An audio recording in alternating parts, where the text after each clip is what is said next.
Sa kabila ng pagtuto ng depensa, pinayagan na po ng impeachment court na ipasampina ang ilang bank records si Chief Justice Renato Corona.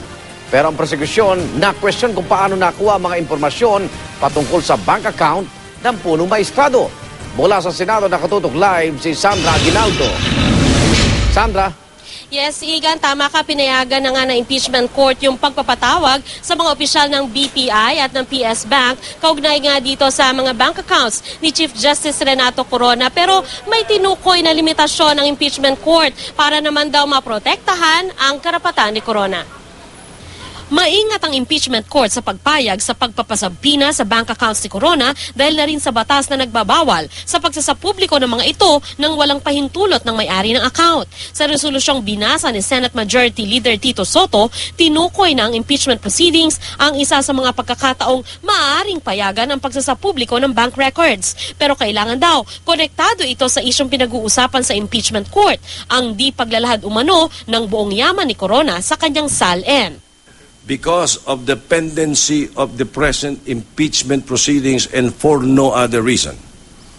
Wherefore, in view of the foregoing, the majority votes to grant the prosecution's request for subpoena to the responsible officers of the Philippine Savings Bank and the Bank of the Philippine Island for them to testify and bring and or produce before the court documents on the alleged bank accounts of Chief Justice Corona. The issue is it enough that the case is an impeachment case in order that the exemption may be claimed, Your Honor? Our answer is no, simply because the case is an impeachment case. But the subject matter thereof is not in connection with this impeachment case, Your Honor. Batay sa impormasyong nakuha ng prosecution mula sa isang anonymous source, malaki di umano ang initial deposit sa PS Bank dollar account ni Chief Justice Renato Corona.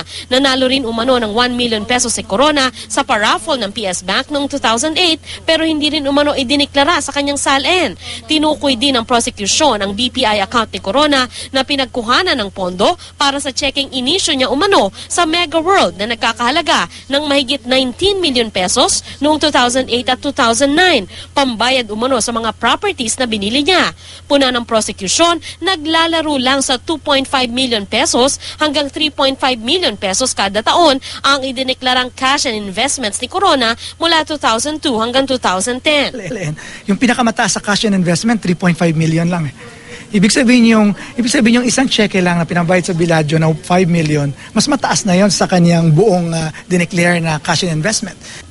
Pero ang nakakuha ng atensyon ni Senator Chis Escudero ang mga dokumentong inilahad ng prosecution patungkol sa account ni Corona sa PS Bank, ang application and agreement for deposit account nito at 2 customer identification and specimen signature card.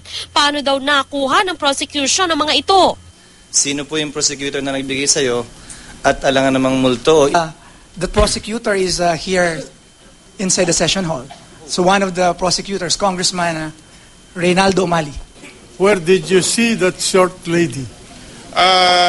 It could have been, Your Honor, in the Secretariat or on the way out before I rode my vehicle. Babala ni Presiding Officer Juan Ponce Enrile, mahigpit ang Republic Act 1405 na nagbabawal sa paglalahad ng impormasyon patungkol sa isang bank account. Pero mas mahigpit pa raw dito ang Republic Act 6426 o ang batas na nagtitiyak ng confidentiality ng mga foreign currency deposits kabilang na ang dollar accounts.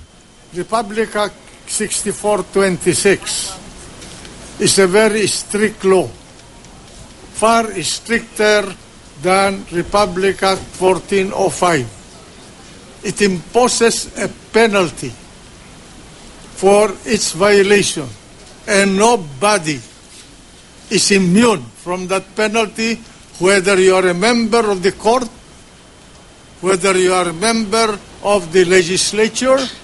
Igan, ang tinutukoy na penalty nitong si Senator Enrile dun sa mga maglalabas ng hindi otorisadong impormasyon kaugnay sa mga bank accounts ay pagkakulong ng 1 year to 5 years at multa na 5,000 pesos hanggang 25,000 pesos. Igan? Maraming salamat, Sandra Aguinaldo.